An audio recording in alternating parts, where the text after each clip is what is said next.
Hello, everyone, and welcome. My name is Erin O'Connor, and I am the Senior Field Marketing Manager at Explorance, and we're so glad you could join us.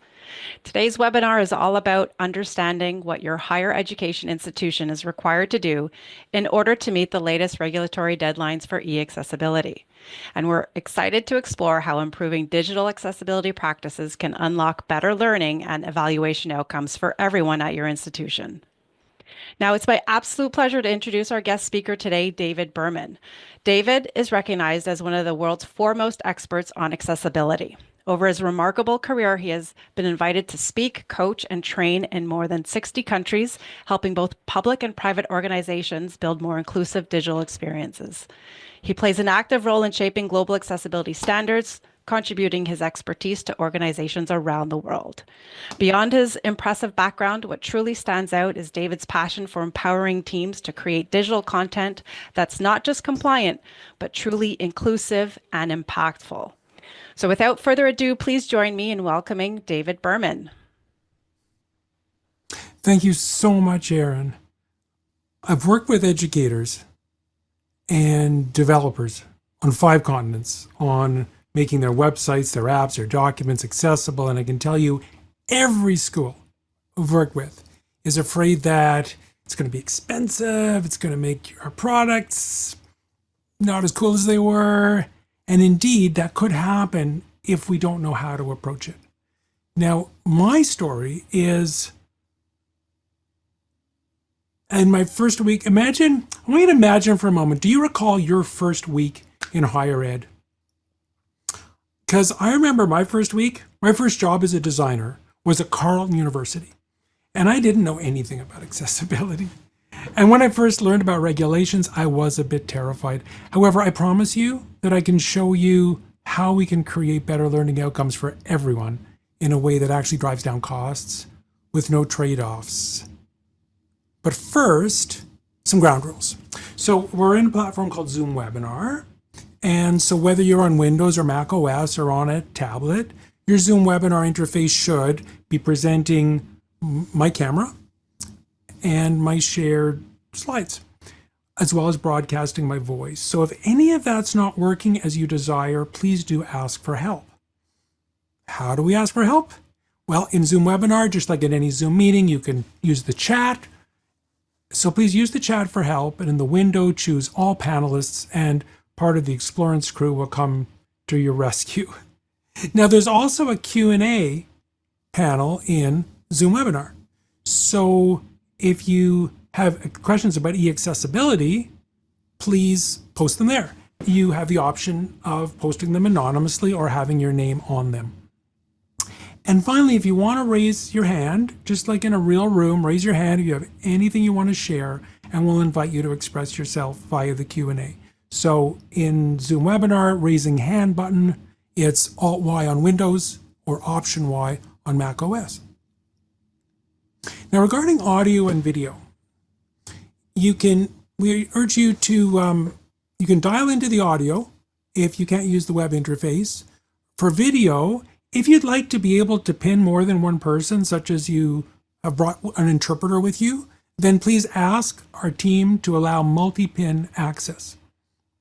Regarding closed captions, if you want closed captions, you must turn on the closed caption feature in Zoom. And so the way you do that is in the interface, select show captions from the taskbar. And then if you're not seeing a show captions down there, then instead go to the more button with the 3 dots, go to the captions menu and choose to show captions. You can also, from that same menu, choose to view a full transcript. And that's in addition to the captions that will be coming up. So back to Carleton University, though, where I had my first week in higher ed. Carleton University was built after the Second World War, and it has 3 miles of tunnels underneath it.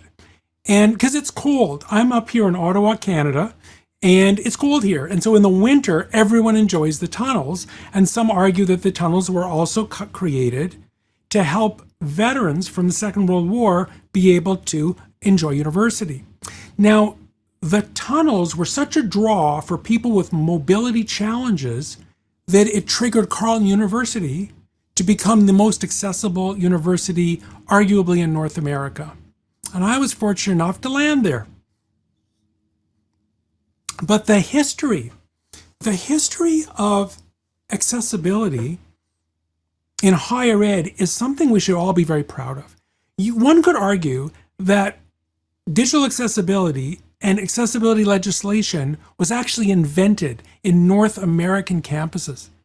And we are just the next step in that journey. So like in the 1940s, after the Second World War, the University of Illinois was the first to put curb cuts on campus. And in the 1970s, students from Berkeley, UC Berkeley, were the ones to get curb cuts, not just installed in campus, but at the city where Berkeley is located, in Berkeley. In 1973, this amazing guy, Ron Mace, at the University of North Carolina, invented the idea of universal design, which is, of course, applied to both the built environment as well as to online experiences. And that triggered legislation in North Carolina, which helped everyone. In the 80s, Gallaudet University, the only liberal arts college for deaf people in the world, in the 1980s was still run by a hearing board of directors. And I met this guy who I asked, who was telling me about his first week at university. And Alex Leffers. Alex didn't even know sign language. He arrives at Gallaudet, first week of university. There's this protest going on because the students have taken over the admin building, demanding that the next president of the university be someone who is deaf. And in that week, they march on the Capitol, because Gallaudet's about a 30-minute march to the Capitol, and they march on the Capitol. And some people argue that that sequence of events leads to President George Bush Sr. signing the Americans with Disabilities Act in 1990, arguably one of the most powerful pieces of human rights legislation in the history of civilization. In 1999, WCAG. Now, WCAG is something we're going to be talking a lot about. In fact, our path goes through WCAG, because what we're going to do today is, once we finish this quick journey of context, we need this context to understand how we draw the line between the musts and the shoulds by knowing how this legislation came about. Every regulation, whether you're in Canada, whether in the US, I know we have people here from Greece and Albania and Australia even. However, we're focusing on North America today. Every piece of legislation references some version of WCAG. So we're going to unpack that to make sure we all understand it. Then we'll look at the regulations, first in Canada for just a few minutes, because it's very straightforward. And then we'll spend most of our time going deep on the latest legislative changes in America. And then we'll talk a little bit about next steps and how to create a strategy campus-wide, no matter where you are. So anyway, back in the 1990s, my friend Greg and Wendy Chisholm from the University of Wisconsin actually invented WCAG. And of course, they started something. They didn't know how big it was going to be. In 2006, these steps lead to, in New York, the UN Convention on the Rights of Persons with Disabilities being signed by 163 countries. In 2010, President Obama signs the Plain Language Act, which applies to federal departments and agencies. And then in 2018, the Marrakesh Treaty is signed by President Trump, and being the final signatory on an international treaty that allows textbooks, for example, to be converted into accessible formats without trampling on the copyright rights of the people who hold the rights. In 2019, Canada, we built our own Accessible Canada Act, standing on the shoulders of excellent work that had been done south of our border.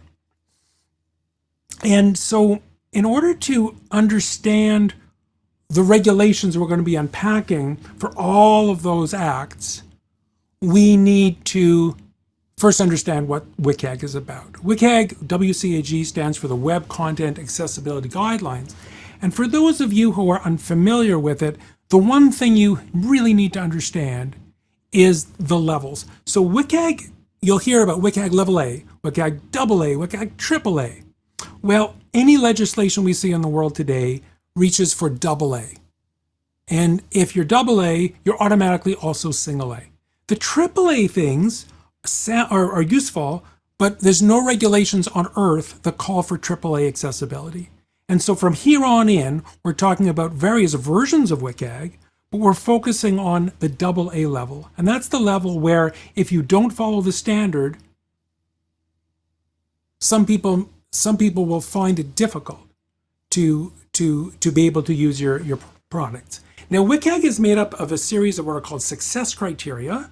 And in WCAG 2.0, there's 25 of these success criteria at level A, and there's another 13 at level AA, which means if you're going to be WCAG 2.0 AA conformant, you need to do 25 plus 13 success criteria. So that's 38 rules you got to follow. And unless you cover them all, you can't see the entire website or the entire textbook or the entire app is WCAG 2 conformant. And WCAG 2 is a standard.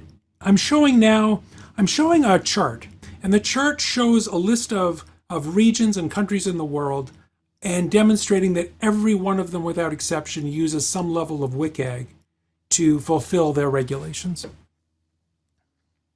Now, for currently WCAG 2.1 is most popular on Earth, even though the current regulations in place today, where deadlines have already passed in America and in Ontario and some other regions, still call for WCAG 2.0. But I want you to be aware of the difference, because I realize many schools have already conformed to WCAG 2.0 AA because there were laws saying they had to do that, and now they just have to perhaps move up to 2.1, where others perhaps haven't conformed at all, or you have a new product and it hasn't conformed at all.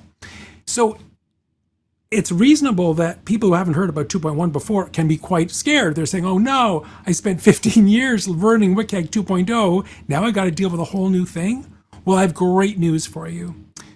WCAG 2.1 uses the same level A, AA, AAA thing. It's just that WCAG 2.1 has a total of 50 success criteria, 50 success criteria at level A and AA, and therefore you have to follow 50 rules.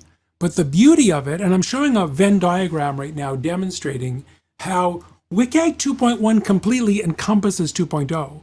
That is, all WCAG 2.1 is WCAG 2.0 to the letter. Like even grammar errors in 2.0 were not corrected. So all of the 38 success criteria in 2.0 are untouched, part of 2.1. And then another 12 level A and AA success criteria were added. So what we have now is WCAG 2.1 has 50 success criteria. However, if you're already conforming to WCAG 2.0 AA, you only have to worry about the new 12 success criteria. And so I'm showing a slide now which lists all 50. And we'll be sharing a highlight deck after the show within the week, an accessible highlight deck. So you don't have to scribble this down, but we'll provide you this list of all 50. And what I've done is I've used various techniques to highlight the new 12 that are in WCAG 2.1 only.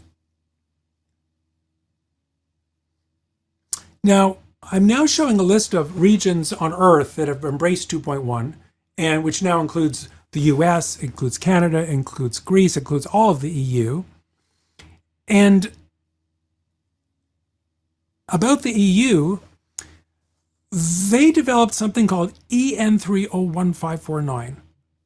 Now that's quite a mouthful, but the important thing you need to know is that if you, let's say I have a vendor who's saying, yes, our product is EN301549 conforming, then EN301549 simply points to WCAG 2.1 AA, or it does right now, and then sometime in 2026, it's going to be updated to point to WCAG 2.2. So even if you don't have regulations that point to 2.2, it's good to know that just like 2.1 and 2.0, just 2.1 completely encompasses 2.0, 2.2 completely encompasses 2.1. And the reason I'm dwelling on this is because let's say let's say you're licensing Explorance Blue's course evaluations. It's going to be fully conformant to WCAG 2.2 AA by the end of this calendar year because, of course, Explorance has lots of clients in Europe as well. And so when you see a declaration from Explorance saying that Blue course evaluations is 2.2 AA conformant, that also means it's 2.1 AA conformant. And all of the regulations we talk about today point out that yes, we don't mind if you conform to a higher version of WCAG rather than the one we name in our legislation. In fact, Canada in the last year, last October, developed a version of EN 301549, which is also in French, because in Canada we're officially English and French bilingual. And so now there's also a Canadian edition of EN 301549. And again, be not intimidated. It's the exact same words as the European standard. It simply has a French equivalent, which is equally as powerful.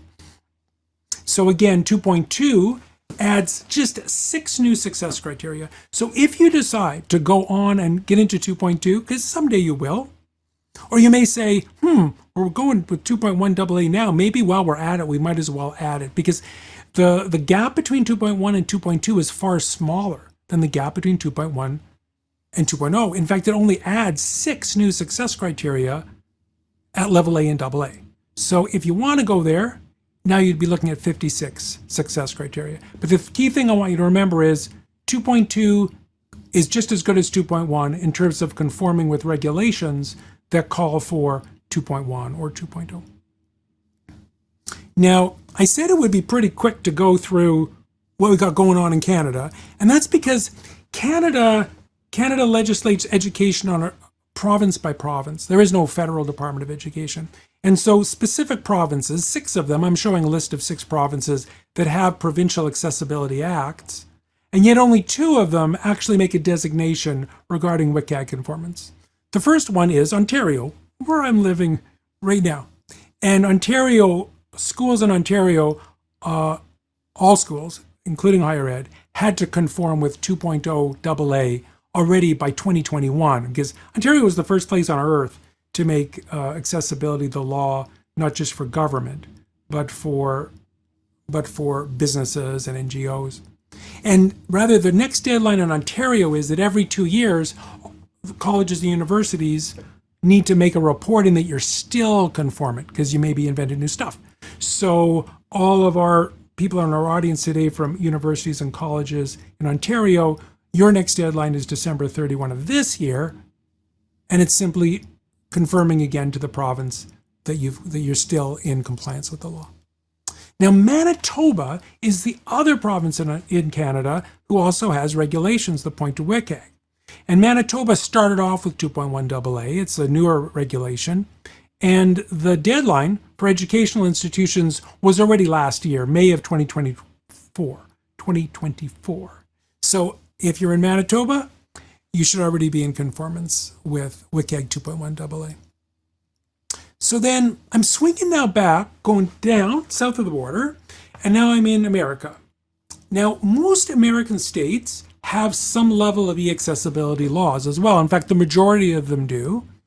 So for example, in California, we have a law which includes public universities that declares, as of 2019, that public universities in California needed to conform to WCAG 2.0 AA, and it also specifies or 2.1 or 2.2. In Colorado, actually a newer law, they chose WCAG 2.1 AA, and the deadline for Colorado originally was July 1st of last year, but for public colleges and universities in Colorado, this deadline was extended by a year for anyone demonstrating good faith efforts. They found it was just a little difficult. And so many colleges and universities are taking the option of having, what have we got left? We got about a month and a half to hit that July 1st, 2025 WCAG 2.1 AA deadline. Now, aside from maybe there's about almost a dozen states that have laws that actually name WCAG, we have federal legislation. And so now I'm circling back to the Americans with Disabilities Act. The thing is that the Americans with Disabilities Act was such a new thing on earth that it didn't mention the internet, because the internet wasn't ubiquitous back then. And so there was a lot of debate early on. Well, how about this internet thing? Does it apply? And things were a bit argumentative. So we're going to unpack that story because it informs how we'll react today. So for clarity, the ADA speaks of 4 titles. Title 1 is about stuff that applies to all employers with at least 15 or more employees. So of course, any school in America is going to have at least 15 employees. So there's stuff that's general for all employers. Now, Title 2 is public entities at the local level. And we're talking about state government, municipal governments, as well as entities that are funded by those state governments or municipal governments. So that would include colleges, universities, community colleges that are at the state level or the municipal level. Title 3 includes all business and nonprofits. And it includes those who are delivering services to the public, including education. So if you have a private university or a private college, then you fall under Title 3 anywhere in America. And finally, Title 4 is just for telecom companies, so it doesn't really affect us. Now, what happened then is it was confusing then. If I'm part of a school in America, in higher ed, what applies to me? Well, I know that Title II covers state-funded or municipally funded schools. So if I'm a state college, I'm going to realize, I'm Title II. If I'm a private university, then I'm covered by Title III. So that's pretty clear. However, there's other federal dollars that come to schools. In fact, the majority of schools in America, whether they be federal, whether it be public or private, gets some level of money from the federal government. And so there are already regulations in place, and the current regulations are very clear that they don't replace these rules, they add to them, that the regulations of Section 504 and Section 508 of the Rehabilitation Act can apply and continue to apply. There's also a federal law for K-12 schools, but unless you have a K-12 school tucked inside your higher education organization, you don't have to dwell on that. So Section 504 and Section 508 have been around for decades. And Section 504 is a general anti-discrimination measure. And Section 508 was an amendment to the Rehabilitation Act, updated in 1998 to actually specifically develop stuff that would become web-based intranet and internet rules. In fact, WCAG 1.0 kind of was born on the thinking that was built into Section 508. However, because the ADA didn't clarify, Section 508 didn't start off talking about WCAG because it didn't exist yet. So this is what evolved since then. In 2018, or in 2017, it was decided that Section 508 would be clarified and now point to WCAG. So it pointed to WCAG 2.0 AA, which meant that all federal agencies and departments now had to conform for their, let's say, their public-facing websites. And then also meant it applied to anyone getting federal funding. So now we have higher ed organizations having a clear rule. Okay, we know what has to happen regarding our Section 508 conformance, but that's only about the federally funded stuff. Meanwhile, ADA itself, inconveniently, the Department of Justice kept suggesting they're on the way to making some declaration about whether ADA applies to websites at all. And so this just was fought out in the courts, case by case, for over a decade, until finally in 2022, the DOJ did declare that for Title II and Title III organizations, all goods and services offered on the web had to conform to the ADA. Now, they didn't say how you measure that yet. They didn't talk about WCAG yet, but they did say it's the web matters. And then in 2023, the DOJ actually says, in fact, we have an idea of the measuring stick should be WCAG, but they didn't say what level. And then finally in 2024, the first time that we have a final rule comes out, and it happens to be about Title II organizations. So after claiming they were going to publish clarity for almost a decade, we now finally got that clarity. And that's what we're going to dive into right now. So in June 2024, almost a year ago, the DOJ publishes a final rule. And a final rule, it sounds like that means this is the last rule we're ever going to publish, but that's not how the language works. A final rule simply means it's the final version of a rule, as opposed to a draft rule. So a draft rule was knocking around for a while, got a lot of public consultation. They did a very detailed approach and talked to schools and all kinds of other entities. And then finally they published the rule. And the rule was very precise. In fact, one of the most impressively precise rules I've ever seen in accessibility legislation. And it says WCAG 2.1 AA, and therefore all public schools, community colleges, and universities now need to conform. But by when? Well, they were very clear on deadlines as well. So in this final rule, there are deadlines. There are two deadlines. One group has to comply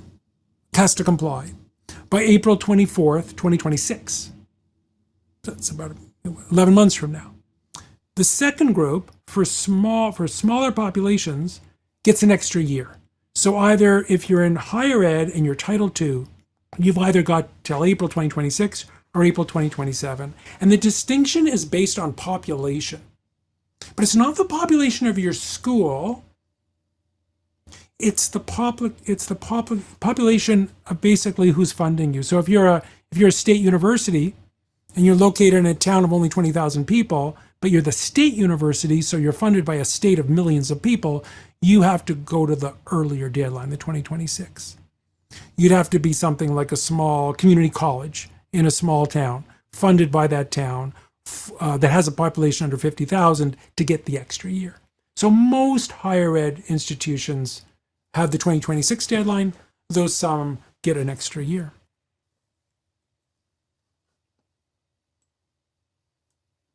I'm just looking at the chat to see if or the Q&A to see if we have any questions. And I just want to clarify. So we'll have a question period right at the end when we get closer to the top of the hour. But I will stick around as long as you have questions. So if people want to keep going with questions after the official ending of the webinar, we're here all afternoon. More likely we'll stick around for 15 or 20 minutes, but just so you know as well, I don't mind at all if you realize 2 days from now, wait a minute, I wish I would have asked David X. So you could just email me at berman@davidberman.com. And my other contact information will be on the final slide. So email berman@davidberman.com if you have more questions that don't get covered today. All right, let's keep dipping into this ADA Title 202 final rule.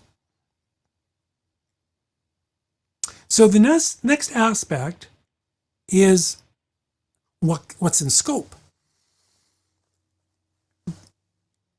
So there's 5 things in scope. That is, there's 5 kind of digital things that need to be WCAG 2.1 AA conformant, so that you can comply with the deadline, whether it's 2026 or 2027 for your school, for an American public university. So number 1 are websites and web-based applications. Web-based and apps. And websites and web-based applications, that's number 1. And the second is mobile apps. And it doesn't matter whether they're internally facing or they're externally facing, they're in scope. So that's pretty straightforward. Now, when we talk about electronic documents, it's a little bit more complex, and this has a big impact. So I want to unpack this for you simply yet clearly. The terminology that the Department of Justice used in the legislation is conventional electronic documents. And this is a term they invented, and they define it for us.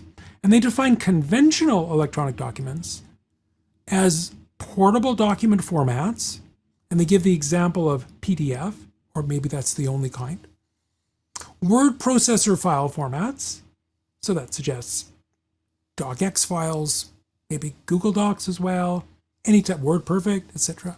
Presentation files, so that's any type of slides like PowerPoint, and spreadsheet file formats such as Excel, Google Sheets, and such. And those are the only ones considered conventional. So therefore, on your website, if I can download, let's say, an EPUB file, it doesn't have to necessarily conform to WCAG 2.1 AA. Unless, because there's some exceptions we're going to unpack as well. Now, the 4th item on the list kind of overlaps the 3rd item on the list, because course content is special. They say that we know that course content, whether it's password protected or not, no matter what format it's in, also has to conform to WCAG 2.1 AA. So now EPUBs are in scope and other document formats are in scope. So it's only the course content that's held to a higher bar with regarding to formatting. And finally, social media posts are also need to be accessible. Now, these are only the posts that are published after the deadline. So any posts you post, let's say in March 2026, don't need to be accessible, though by then you're welcome to do so, of course. And it's the same with the conventional electronic documents. If you've created some things earlier, there is an opportunity for some things to be what are called archived. So I'm going to start talking about some exceptions to that in-scope list. So there are 5 exceptions. So the first exception is what's called archived web content. And we'll unpack that a little. I'll go deeper on that one in a minute or so. The second one is pre-deadline conventional electronic documents. So the challenge is if you've got these conventional electronic documents, let's say you have a PDF file of something on your website, and it was posted to the website before the deadline, they don't need to be accessible unless those documents are currently used to apply for, gain access to, or participate in the public entity services, programs, or activities. So for example, if I can't register for school without filling out a form that's on the site and it happened to be invented in 2024, that has to be accessible. But things that are more historical don't have to be accessible by the deadline if they were published before the deadline. The third exception is content posted by a third party. So in other words, well, I would say it's unless the third party is posting due to contractual licensing or other arrangements with the public entity, that does not have to be WCAG 2.1 AA conformant. The fourth exception is password protected conventional electronic documents. So again, documents that are about a specific person or their property or their account, they don't have to be accessible unless they're course material. And then the fifth, what I was saying before, is social media posts posted before the deadline don't need to be accessible. Now there's another exception where we can demonstrate minimal impact on access, and I'll go there because it's more of an exemption rather than an exception.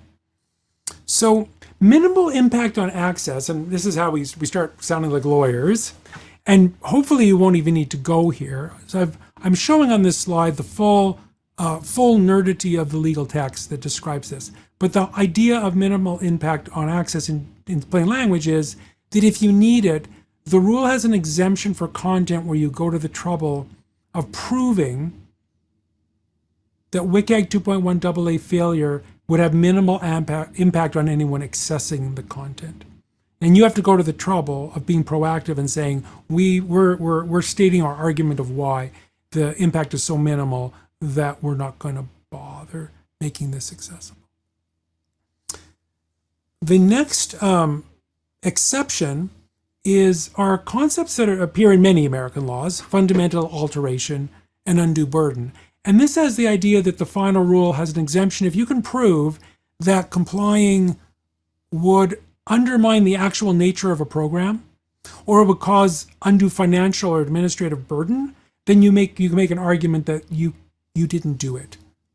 And so again, but even if you take this exemption, you still have to ensure that people with disabilities receive the benefits or the services to the maximum extent possible. You just are exempted from making sure that these digital assets conform to WCAG 2.1 AA. And there's also an exception called on demand. So I mentioned archive content earlier. The idea of archive content is that you take content and you say, we promise this content's never going to be updated, it's never going to change. It's, let's say, minutes from a meeting from 2009. And so it would be a lot of work to make accessible all this historical material that's on the site. So if you take the exception, there's still an exception to the exception, which is still, if someone makes a request, like one person comes forward and say, hey, regarding those meeting minutes from 2009, I'm low vision, I need an accessible version, you still need to deliver that accessible version. And that's because other parts of of ADA, Title II of ADA, already make you responsible to do this anyhow. And so the final rule makes it clear that you still have to fulfill the demands that were already entitled to for situations like someone making an on-demand request. And the last portion of the final rule I'm going to unpack is the section on contractual licensing and other arrangements. Because, of course, there's many things that a school will do to license, to have someone else create their software or their systems. And so the deal is that even if you hire a third-party vendor to provide you software, let's say it's Microsoft providing you Word, you're not relieved of your obligation that you have stuff that's WCAG 2.1 AA conformant.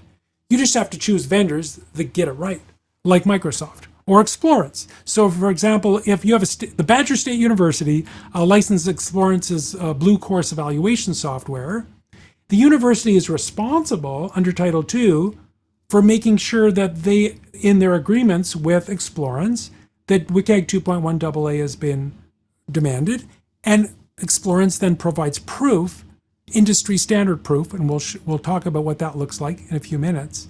But the idea is that if you work with vendors who already take care of this, where they meet or exceed the standards, 2.1 AA or 2.2 AA, then you don't have anything else you have to do other than make sure that they've delivered what they promised to you. There's one other aspect of Title II that's worth noting for people who really know their WCAG well. WCAG allows something called conforming alternative versions. That is to say, let's say you have 3 presentations of the same material, let's say a web page, a PDF file, an EPUB. In WCAG, you're allowed to say you're allowed to identify this version doesn't conform to WCAG. However, if you go over here, go to this PDF file or this web page, you will find the exact same content or equivalent content available in a conforming version. And WCAG allows for that. But the final rule on Title II is tougher. It says that you only can take advantage of WCAG's conforming alternate versions rule when it's not possible to make the web content directly accessible due to a technical or a legal limitation. And so that's a higher bar than we usually see in regulations.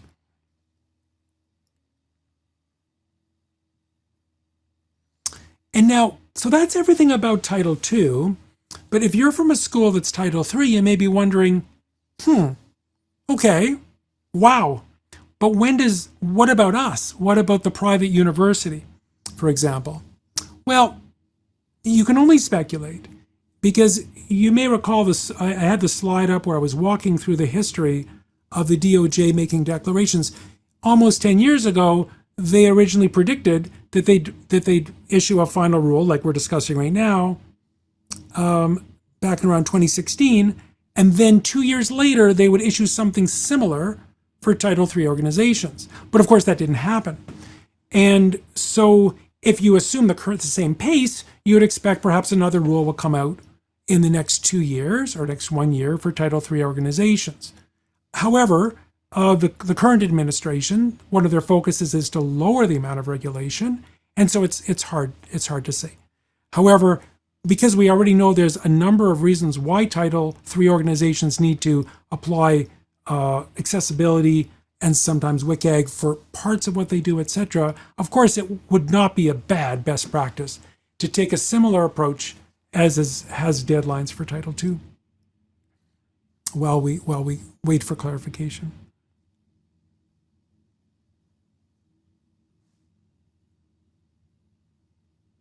Just seeing there's some interesting questions now in the chat, and I'm going to pick off a few of them right now.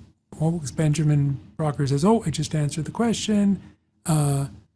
Megan Keene was under the impression that, Megan says that they are under the impression that the archive content exemption requires that the content not be publicly accessed.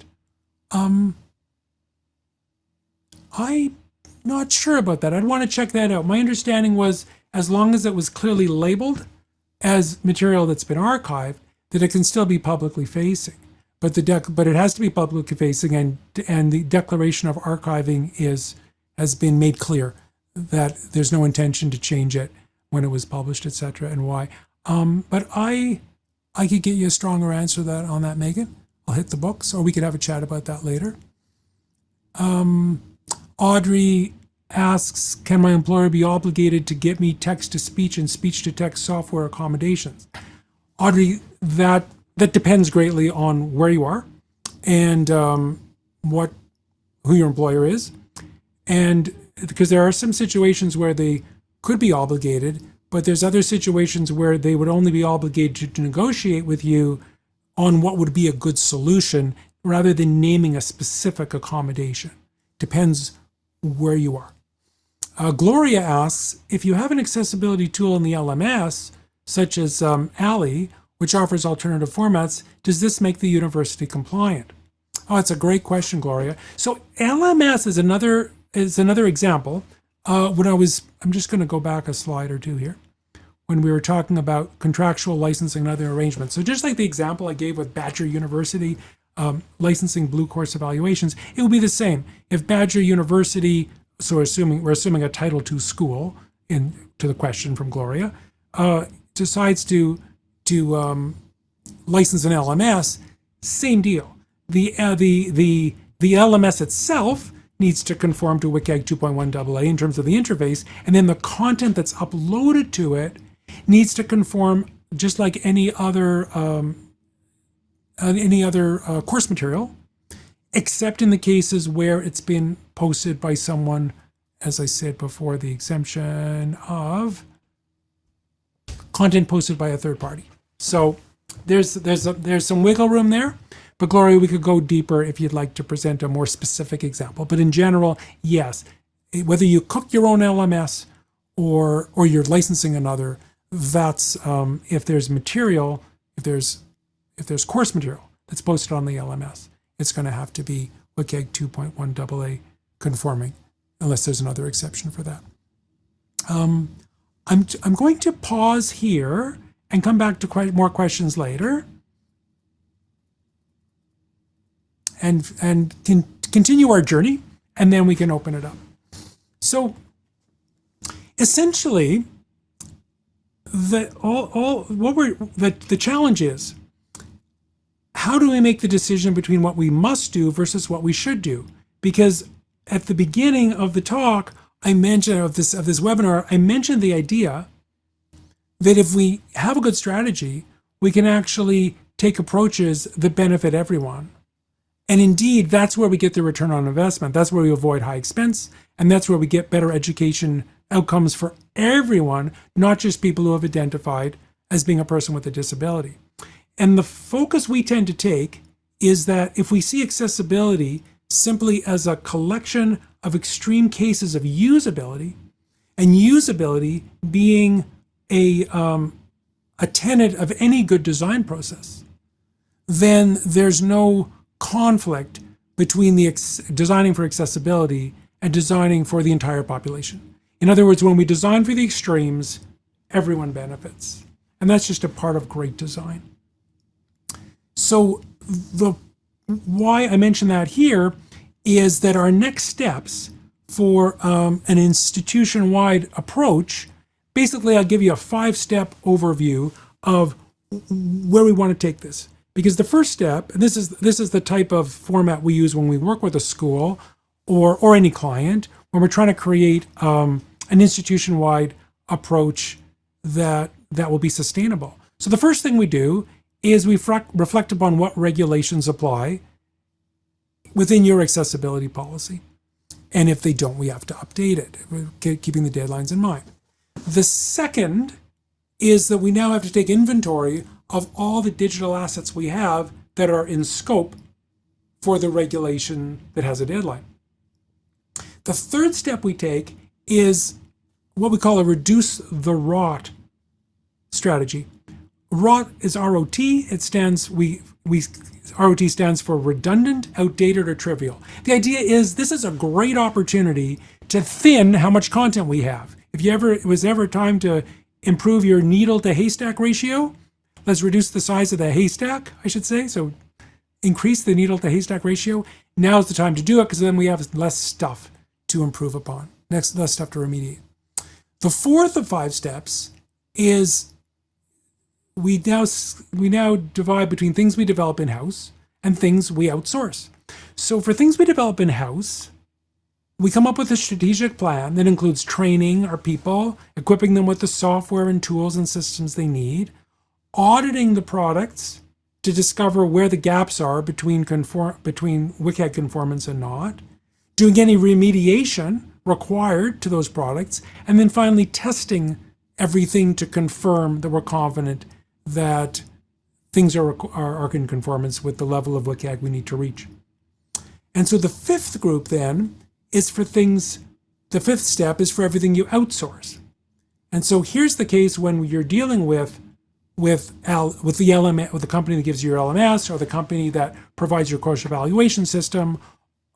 We instead go to them and we say, let's make sure that our contracts with all these organizations include clauses where they've committed to providing us proof of WCAG conformance. And the way that's done is there's one industry standard globally loosely called a VPAT, but more formally called an ACR. So I want to dwell on that for a couple minutes. So the VPAT, something invented in the United States, stands for a voluntary product accessibility template. It's a template, but when a certified professional uses that template to create a report about to what degree a product conforms to an accessibility standard, we call the output from that an accessibility conformance report, an ACR. Now you'll hear people talk about VPATs as the deliverable, and it's very common. So whether someone says we've got a VPAT or we've got an ACR, they're talking about the same thing. It's just a matter of tradition. Now, VPATs can be used to demonstrate any level of WCAG conformance. The most popular one on earth right now is the version 2.4 of the template, which includes WCAG 2.1 as well as 2.0. So it's confusing that the version numbering sounds so similar. And then there's a new version out now, 2.5, which now includes WCAG 2.2. So you may end up getting either version from your supplier declaring WCAG 2.1 conformance or 2.5 conformance, 2.2 conformance.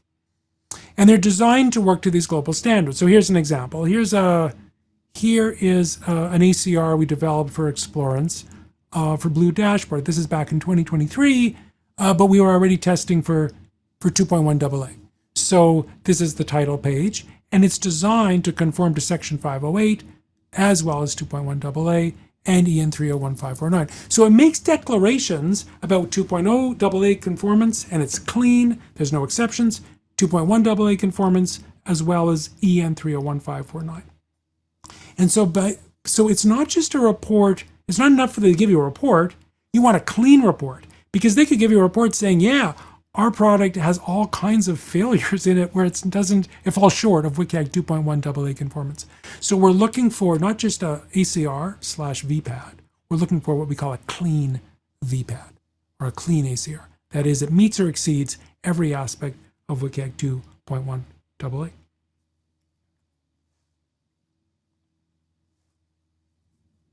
Now, so a good VPAT, the best ACR is one then that's offered by third-party experts who have certification in the business, because it's one thing to just trust a company says, oh yeah, we tested our own stuff and we read our own report about ourselves, a kind of a Boeing-like maneuver.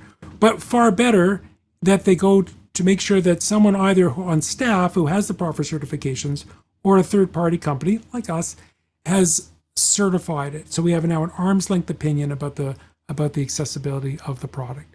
It then has to include both manual and automated testing. It measures against the standards required, and we measure against all the types of browsers and platforms we anticipate that the audience may be using.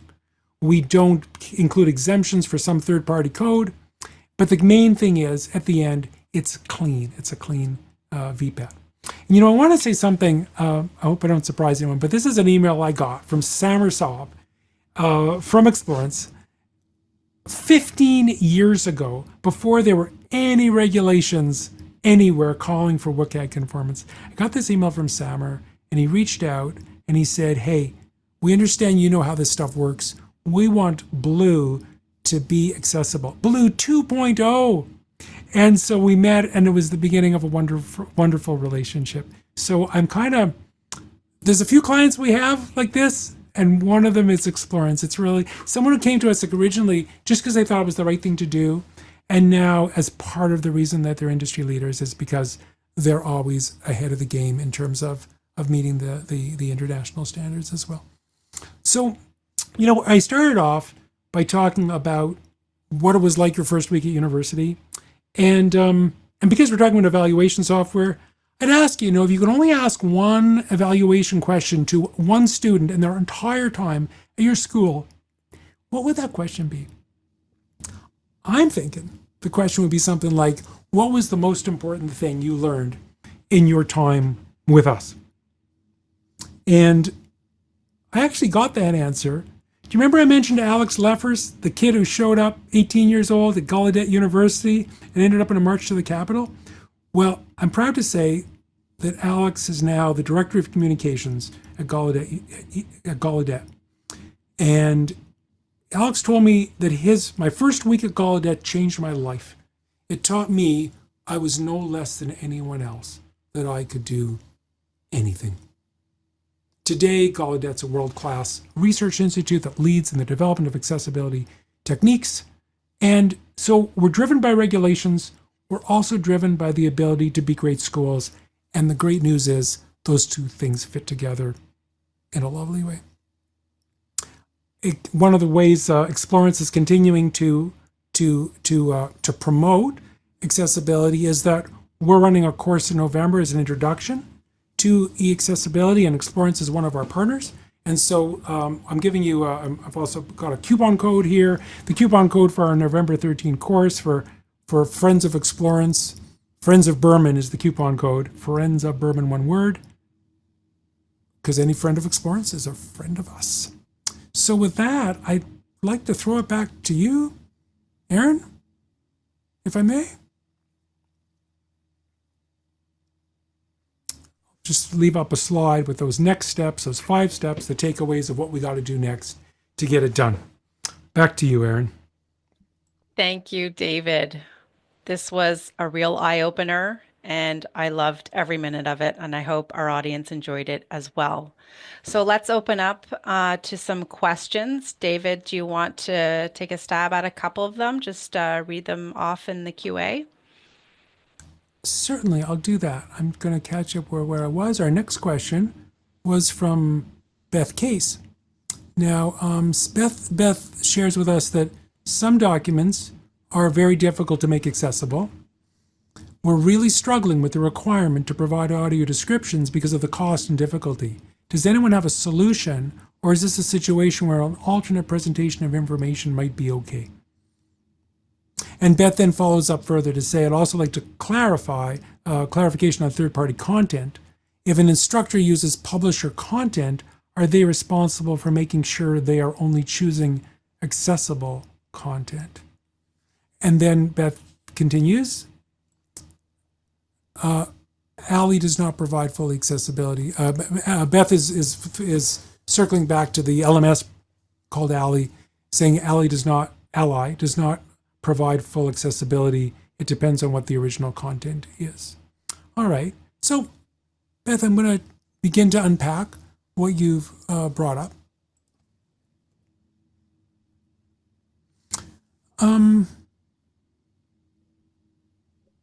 So when you bring up audio description, Beth is bringing up, it's a very, very excellent question, because Beth is bringing up the challenge with multimedia that has both a sound and a video and a visual track, that an audio description is required so that someone who can't perceive it visually knows what's going on.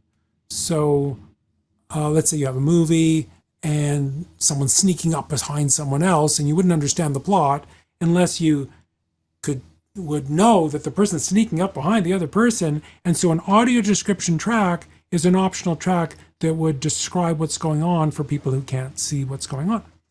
And indeed, of all of the parts of WCAG 2.0 or 2.1, the one that can often be the most expensive for a school is to get audio description for possibly hundreds and hundreds of videos that need it and don't have it, needed in order to conform to WCAG 2.x.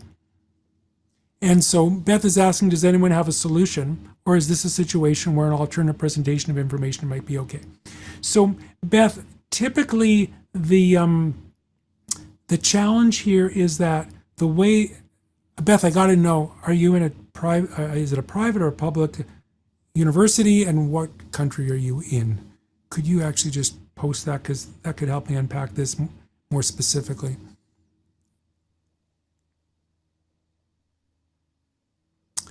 Beth tells us a 4-year public school. Yes, great, thanks. Okay, so that part of Title II that says you can't provide an alternative expression unless it's technically impossible. Well, audio description is technically possible. And therefore, there is that, although it may be burdensome, and someone could make an undue burden case, though the cases that have come up typically in American law have not won. Typically, judges have decided that there isn't sufficient undue burden. We could talk about cases. Beth, you know what?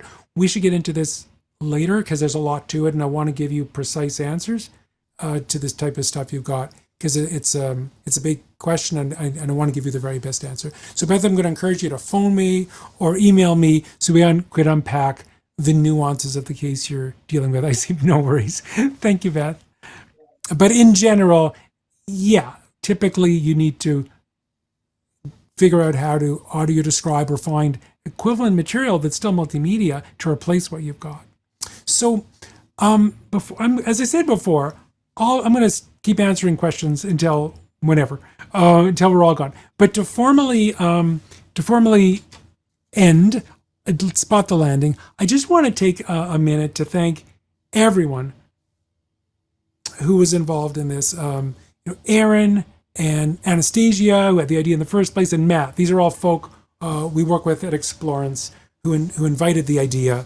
And then my own team here at David Berman Communications of Hannah and Michael and Maham, who have been helping with the event today, as well as our crack team of Ben and Cynthia and Khadija and Randy and Ray and Julie, who are all involved in doing research and developing our course material today. So I'd like to thank all of them, but mostly I'd like to thank you for taking such an interest in this, because it can be argued there's been about, some people calculate it one way. It seems perhaps has been up to 7,500 generations of humans so far. But even if you calculate that differently, the amazing thing is that of all the generations of humans that have come and gone, we are truly the first generation that has the power and the techniques and the intent to make education accessible for all. And there's been more people liberated since the year that the ADA came to be. From that point, in the last 4 decades, you could argue more people have been liberated than all the wars in the history of humanity by digital accessibility. So by going to the trouble of getting this hard work done, you are part of a remarkable community in higher ed in North America, and a part of something remarkable going on in civilization. So thanks for being a part of it. And if you're discouraged, please just ask for help. Back to you, Erin.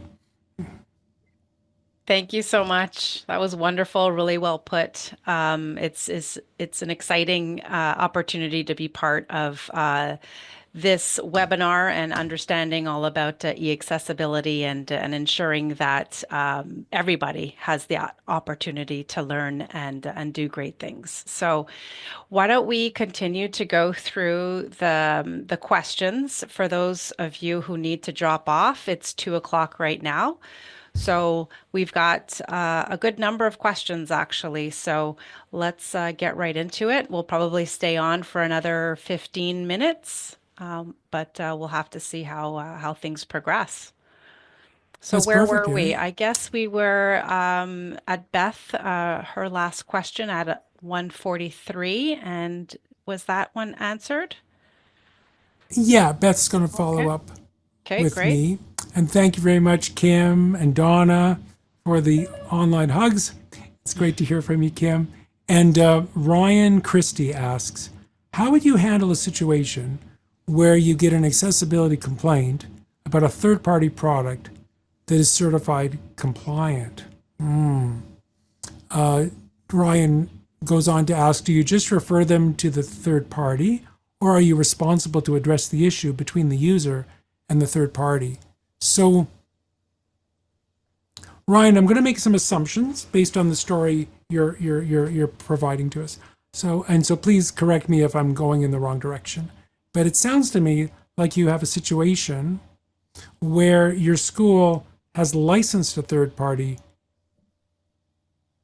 product and they've made a claim to you that it was compliant, that it complies to whatever standard was required, whether it was a regulation from the government or it was your own school, your own institution itself has a internal policy that demands that we use a higher bar. And so then you're asking in that situation, do you simply refer them to go deal with that third party, or is the school responsible to address the issue between the user and the third party? So with the assumptions I'm stating, Ryan, I think it's the school's responsibility to manage this issue, and if it's a legitimate complaint, whether it becomes legal or it's simply a matter of getting good things done, I would think you'd want to take the responsibility of either having the third party validate that their claim is accurate, or if the complaint seems to be legitimate, that you would do your best to make sure to establish a roadmap where the third party would adjust their product or the way it's installed in your organization so that it would now meet or exceed the required standard.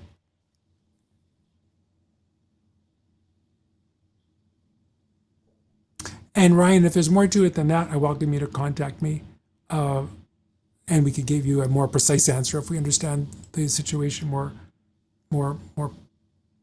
precisely. Because there's of course other legislation that even goes beyond in the U.S. It goes beyond ADA, human rights legislation in Canada that goes beyond even these regulations that could even come into play in such a situation. Daniel Glover states that our team here at our university has said that all graphs will require both a summary and detailed summary for each graph under their interpretation of ADA Title II. We are struggling with understanding how we can do this for each and every separate graph that Explorance Blue produces for us. It's an interesting question, Daniel.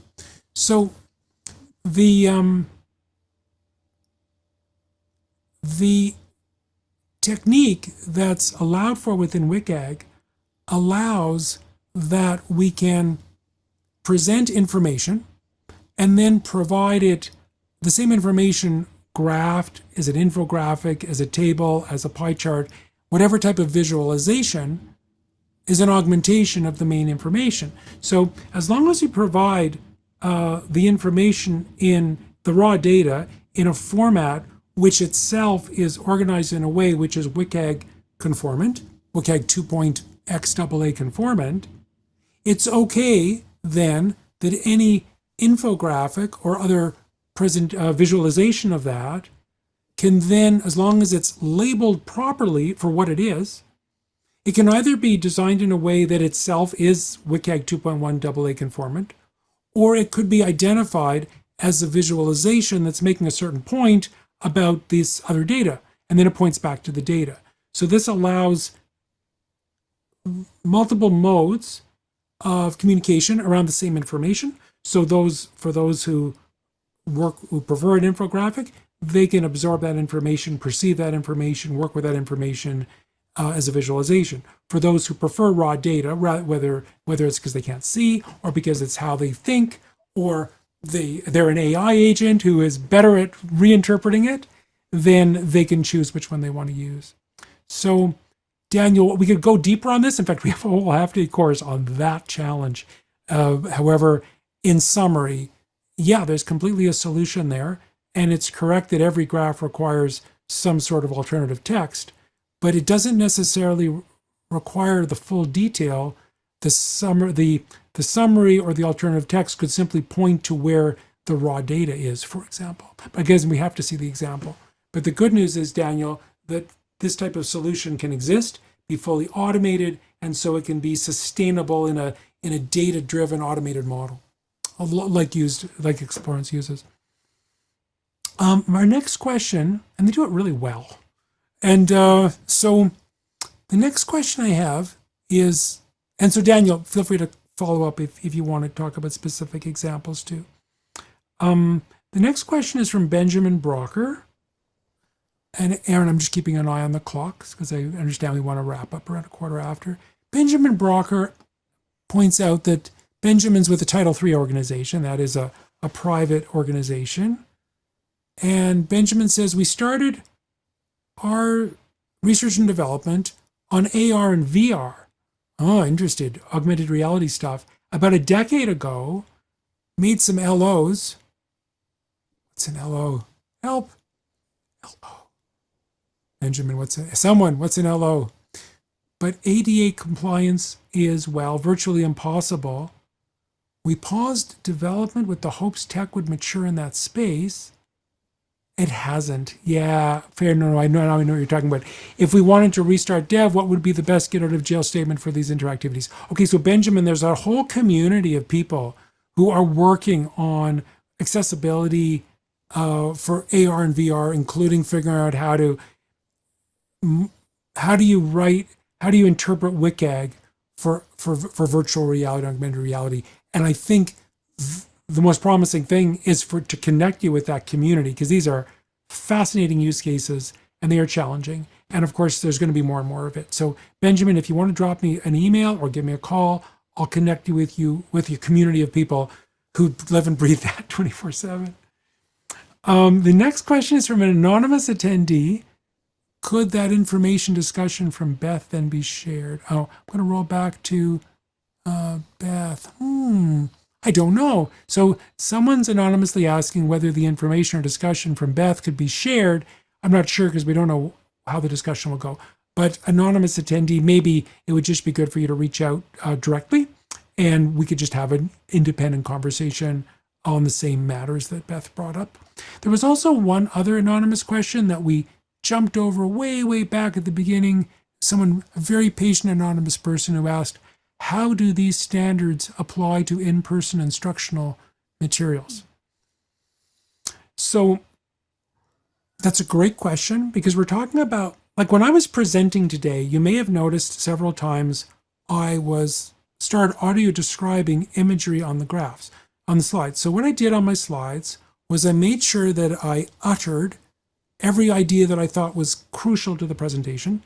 I described things when I thought it was relevant, but I also made sure most of my imagery was supplementary, was an alternative presentation of the same material. And the reason I'm saying this is that in a way I'm modeling what in-person instruction materials have to look like. So because in-person instructional materials, like any instructional materials, if they're, let's say, a PDF or a Word file or a spreadsheet, are going to have to be WCAG 2.1 AA conformant to be used under certain regulations. However, you have situations where the instruction materials are interwoven with a live presentation. And so sometimes the video or the transcript or the captions with that live auditory presentation made by a presenter is part of the instructional material. So all that to say, it depends on where you're working, what standards you're complying with, and how skilled the person creating that instructional material is, and how skilled that instructor is in presenting to an audience that includes people of a variety of abilities. And now I'm coming back to the most recent question. Oh, and by the way, we have a half-day course we do on how to do that, on how to deliver presentations and develop learning presentations in a way that is ready for everyone to be able to perceive. So then the next question was from Brian Marlowe, who asks, should institutions consider hiring ADA compliance technicians to ensure LMS course sites are compliant rather than relying on individual untrained faculty who attempt to do so? That's a good question, Brian. And I think it really depends. It's a mixture, because if we can create an ecosystem of people who create learning materials or deliver learning materials, if we can get right back to the core of the system, where when you learn how to be a teacher, this is just part of how we roll as a society, that of course you're learning how to make sure that your images have alt text and stuff. But that's going to take a while, because we have many educators who have been educators for a while. So I think it's a mixture, Brian. I think perhaps the most sustainable solution is to evolve, depending on the maturity model of your strategy. You would hope to evolve towards an organization where it's just as intrinsic as making sure your slides are spelled correctly, that your slides are accessible, but that will take some time. So I think you've got to augment it, try to cook it indoors, but also use people who specialize when you don't have the resources, or you have the edge cases. You may discover that all your simple Word files, you can develop templates used campus-wide, where you don't have to tell people how to create an accessible document. You just teach them how to not break the accessibility already baked into the template. So you create this discipline. No one ever clicks new in Word again. They always use a template. All the templates are accessible, and you just have to train them on how to break the accessibility, which is way less work. But there's still going to be cases where you have very complex presentations, and maybe they're a rare enough format for that. For those, you go to a company or another institution that specializes in creating things that are ADA compliant, that are WCAG compliant, that are sufficiently accessible for your audience. And I'm down to, well, a lot of praise. Thank you, Tracy. Thank you, Anonymous. Great session. Could you please put up the eAccessibility course QR code link again? Yes, happy to do so. There was a slide I had up about that Explorance coupon code, and it has a QR code in it, which I failed to audio describe. There's a QR code on the screen right now, so whether you can see it or not, you can take your camera and get yourself to the information about the November 13 half-day introductory course. So thanks for reminding me to do that. And finally, an anonymous attendee asks learning objectives / outcomes. I'm not quite sure what the question is. That's because we were asking what LO stood for. So Oh, they were just okay. chiming in. Okay, anonymous attendee. Hey, anonymous attendee, thank you for helping. If you email me and you tell me you're the LO anonymous attendee, I will even send you an accessible version of my book, Do Good Design, as a prize for being helpful. And so and in the end then, applying this extra bit of information to the answer I gave to Benjamin about AR and VR, yes, that's what the advice I gave before is in alignment, that connecting with a community of people who are paddling hard on the accessible AR and VR worlds is the best way forward to take another run at restarting development of what sounds like something really cool. So I think we'll call it there. Is that good, Erin? I think so. Wonderful questions. Great content. Thanks again, everybody. Thank you, David and team. This was really, really helpful. So have a wonderful rest of your day, everyone. Thank you.